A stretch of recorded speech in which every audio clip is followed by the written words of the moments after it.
All right, welcome to the channel, everyone. Dave Mormon here, home service business coach. If you're watching live on YouTube, fantastic. If you got me in your ears today on the podcast, that is great too. We're gonna go ahead and dive right in. I wanna talk about the 5 truths to why your home service business is not growing right now, right? We've now worked with hundreds and hundreds of contractors all across North America, and a lot of them are struggling, right? And it kind of pivots back to these 5 key truths that I just want to go ahead and dive right in. And I'd love to hear from you guys in the comments, which one of these is actually resonating the most with you for your current state of your business, okay? Number 1, let's go ahead and dive in because I think it's going to hit a lot of people, is obscurity. Obscurity is no one knows who you are or what you do, okay? And I honestly think this is the biggest danger to most home service business owners, especially for ones that are like in their first 5 years of business, because usually when we start our companies, we get referrals from friends and family and we get our first few jobs and we get some more referrals. But referrals and word of mouth is like a really unscalable way to grow your business.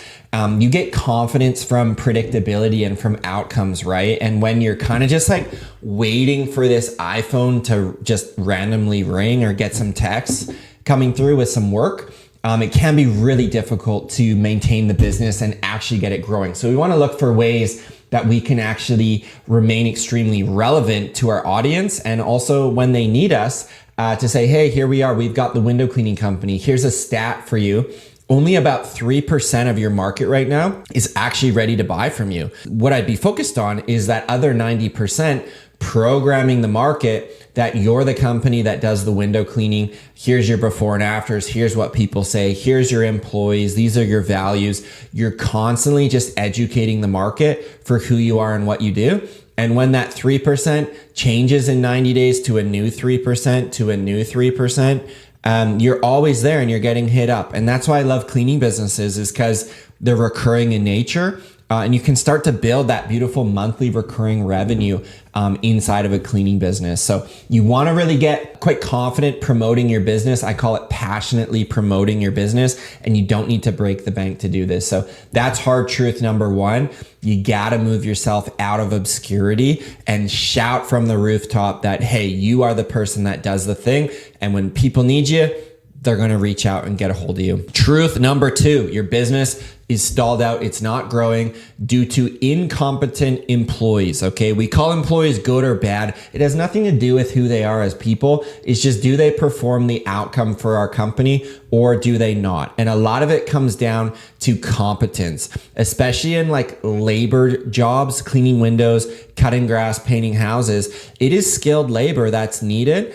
And so we need a certain level of competence on our team. That, am I okay to leave you to paint the wood trim on this house without me, the owner, being on the job site? Is the paint going to go where it's supposed to go? Can you communicate with the customer through the process? And can we get, I call it the 3 R's when the job is done: the review, the referral, and the receivable, get payment, right? So you might remember that one. Hold on to those 3 R's, because at the end of the day, I believe it was Layla Hermosi that said in a recent podcast, employees on your team will either make your business one of 2 outcomes: 1, a dream, or 2, a nightmare. And it all depends on the competency of those employees. So that's on us as business owners to recruit, to hire, to train, to retain, and to ultimately ascend employees. Because I like to say, the best ultimate compliment to an employee is you just give them added responsibility in your business. Have them do more stuff for your business, have them create more value, and therefore you get to pay them more, which is like exciting, because I know when I get to pay my team members more, I know that the business will be making money as well, and everyone can win together. So don't settle for less than average in home services.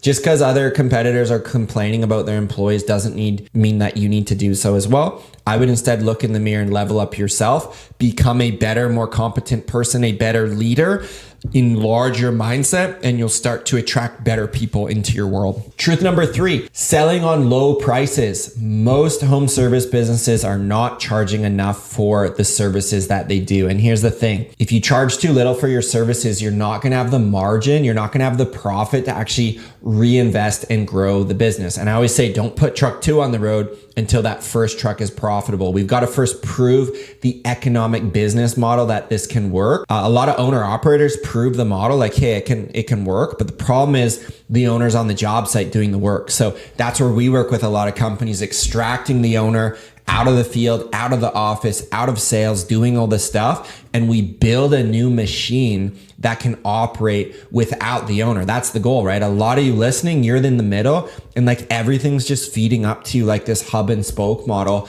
It's a great way to have like a really crappy lifestyle from your business and quite honestly, burn yourself out. And it's that hub and spoke model why most owners after 5 years are just like 80% of them anyways, the stats tell us are like, screw it. Like this isn't worth it. I'll just go work for someone else. And then the 20% that actually make it to the 10-year mark, 80% of those people are gone. So like people just aren't staying in business, right? 4% are actually staying in business for a decade. It's just crazy. Like it's just not a thing. So low prices, like people will stick with something if they're making good money, right? And so if you can get this business pumping good money and minimizing your headaches, I'm not saying this is like this like remote cleaning business. You don't have to do anything. Like that's not a thing. Business ownership's tough, but it's tougher when you have crappy employees and low prices and no one knows who you are. So that's why I just want to attack these truths one at a time, share my comments on it. And again, let me know in the comments which one's like, man, that one's so true for me. Because when I hear from you guys, it helps me make more trainings like this that are super relevant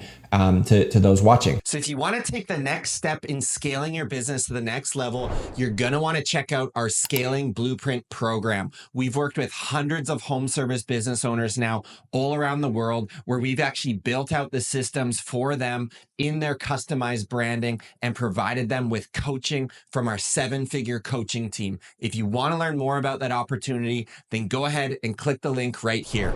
Now let's get back to the episode. Truth number 4 is alienating your clients. Okay. Here's the reality. When your truck leaves after doing the roof cleaning, taking all the moss off the roof, spraying it nicely, it's looking beautiful. When that invoice gets paid, your truck rolls out. The customer largely forgets who you are. Like I'm talking like 95% of the time. And that's where having like a really key brand can make you memorable. But even if you had the coolest memorable name, like let's just say Zebra window cleaning, like really memorable. Everyone loves zebras. It's memorable. After 30, 60, 90 days, they're going to forget about you and then they need their windows cleaned again. So you want to figure out a way for your market. What's the communication cadence to your customers? For us, it's a quarterly email out, basically profiling our main service for that next quarter and sometimes offering an early bird discount, like a 5%, maybe 10, but usually 5% off to get in before the rush, right? Get your window cleaning booked before we get super busy, or right now, get your Christmas light job booked before we get super busy. So you want to create a bit of scarcity, yeah, but you more want to create this relationship with your customers where they're just used to getting an email from Zebra Window Cleaning or from Revive Services, whatever your business is. Program your customers. It's just normal to hear from you. I think we like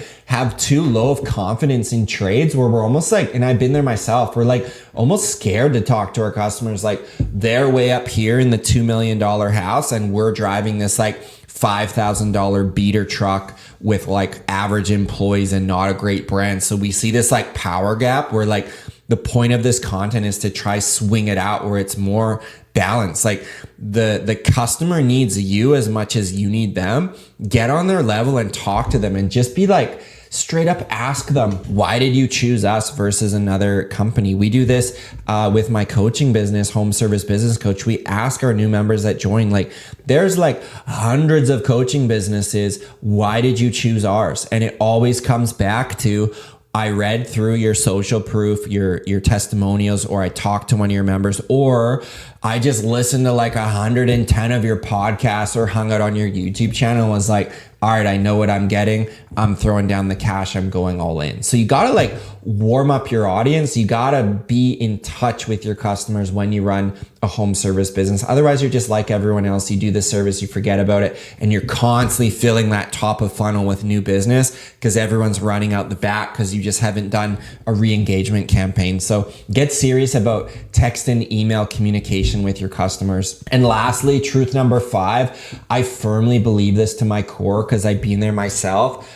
It's a lack of knowledge. And I still am there today, right? Whatever companies I have today, they're at their current spot based on my current level of knowledge, right? You don't know what you don't know. And so many of the members we work with, they tell us, I wish I joined earlier, right? The mindset adjustment. We watch on YouTube here, mindset, okay, woo woo, but it really is a real thing. When you get in a bigger room with people further ahead than you, you're just like, what the heck have I been doing with my time running on this hamster wheel? So you gotta look at following someone, getting around them who's already where you want to be or they've been where you want to be, right? And I'm not talking about general theory or going on ChatGPT. What are 5 ways to grow my window clean? Like, there's so many like airy fairy general examples, but you've got to learn from an expert. Like if you want to grow a window cleaning business, find someone that has a cleaning business and grew it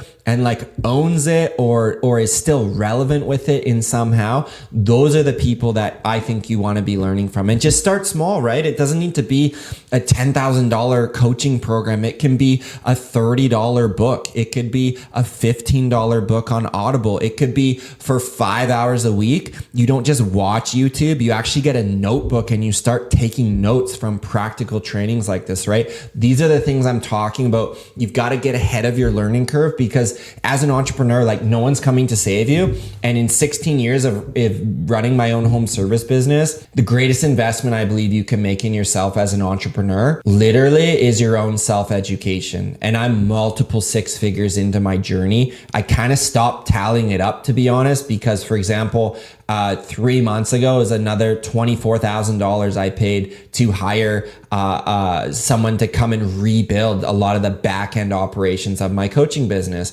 And then we're looking at doing it again. And so it's just constantly, it's like a tide, right? Money comes in and you throw it back out. And like when you don't clench on to money so tightly and you're just like, yep, this person, I believe in them. I read their testimonials, this, that. Like you don't just throw money down the toilet, but you've got to be really realistic. Where's the problem right now in my business? I need to have some balls and I need to get ahead of this and I need to part with some cash because that's like the universal resource.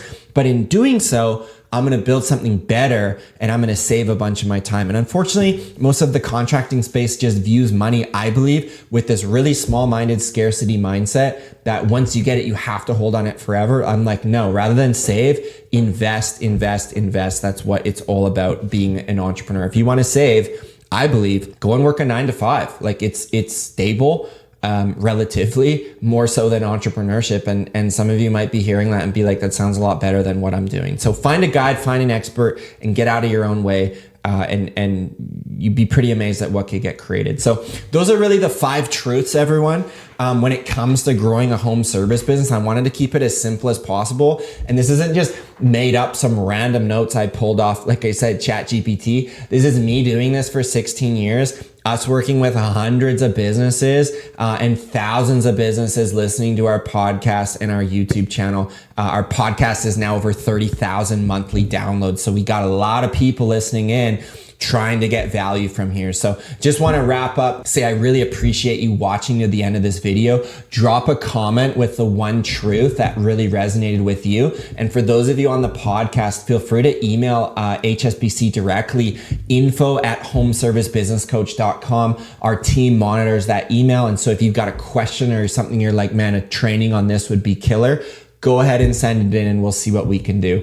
But everyone, it's Dave Mormon here, Home Service Business Coach, signing off. I appreciate you watching. Share it with a friend and hopefully you got something from today's learning.